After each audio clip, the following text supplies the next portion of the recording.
Baba baa black sheep have you any wool yes sir 3 bags full అనే rhyming మీరు వినే ఉంటారు. సరిగ్గా అలాగే ఈ బాబా ఒక బ్లాక్ మ్యాజిక్ చేశాడు. నన్ను నా మంత్రాలను గాని మీరు నమ్మరా? అయితే మీ అమ్మాయినిచ్చి నాకు పెళ్లి చెయ్యండి. మీ అమ్మాయిని గాని నాకిచ్చి పెళ్లి చేశారే అనుకోండి, నేను మీ గుప్త నిధిని తీసి పెడతా. ఆఫర్ అదిరిపోయింది కదూ. సరిగ్గా అలాగే అనుకున్నారా ఊరు వాళ్ళు. తర్వాత ఏమైందో మీరే చూడండి. నేను బాబాని, నన్ను నమ్మి పూజించావో నీకంతా మంచే జరుగుతుంది. ఇప్పటి వరకు బాబాలందరూ అన్న మాటలు ఒక ఎత్తు, ఇదిగో ఈ బాబా వారి దివ్య మహిమలు మరొక ఎత్తు. ఈ బాబా తన భక్తులకు ఎలాంటి వరాలు ఇస్తారంటే, బిందె కొంటే చెంబు ఫ్రీ అన్నట్టు, కోడి కొంటే గుడ్లు ఫ్రీ అన్నట్టు, నన్ను పెళ్లి చేసుకుంటే నీకు గుప్త నిధులు ఫ్రీ అంటూ ఆఫర్లోనే బంపర్ ఆఫర్ ప్రకటించాడు. మామూలుగా ఇలాంటి ఆఫర్లకు డంగవని వారెవరు? అందున అది మెదక్ జిల్లాలోని గుండ్రెడ్డిపల్లి అనే మారుమూల గ్రామం. ఊళ్ళల్లో చెప్పేదేముంది, ఇలాంటి నమ్మకాలు కోకొల్లలు.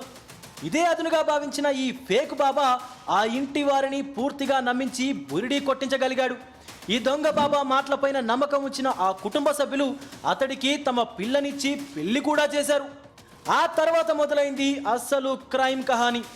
పెళ్లి చేసుకుంటే మీ ఇంట్లో తరతరాలుగా మగ్గుతున్న గుప్త నిధులు తీసి పెడతానన్న మాటలను అనుసరించి తవ్వకాలు ప్రారంభించాడు. ఇల్లు మొత్తం కుప్ప కూలిపోయేలా ఎంత తవ్వినా గుప్త నిధుల జాడ తెలీదు. ఎంతకీ ఆ నిధులు బయటికి రావు.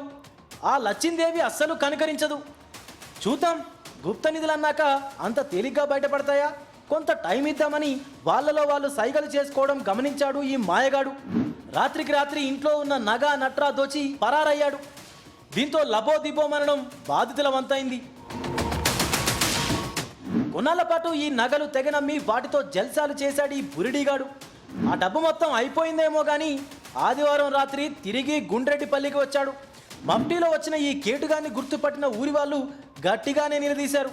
అప్పటికి ఆగలేదతడి మాయల మరాఠీ మాటలు. ఇహ లాభం లేదని బడిత పూజ చేశారు. దెబ్బకు దయ్యం దిగిన బాబా అసలు నిజం కక్కేశాడు. తాను బాబాను కాదు, పాడు కాదు, తనకు గుప్త నిధుల గురించి అసలు తెలియనే తెలీదు, వాళ్ళు వీళ్ళు అంటుంటే ఆ మాటలు పట్టుకొని మీకు అబద్ధాన్ని చెప్పాను, మీరే నా మాటలు నమ్మి మోసపోవడంతో పాటు పిల్లనిచ్చి పెళ్లి కూడా చేశారంటూ ఆటం బాంబు పేల్చాడు. దీంతో అసలు విషయం తెలిసిన ఊరి వాళ్ళు అతడి గురించి పోలీసులకు చెప్పారు. బాధితులు ఇచ్చిన ఫిర్యాదుతో కేసు నమోదు చేసి దర్యాప్తు చేస్తున్నారు.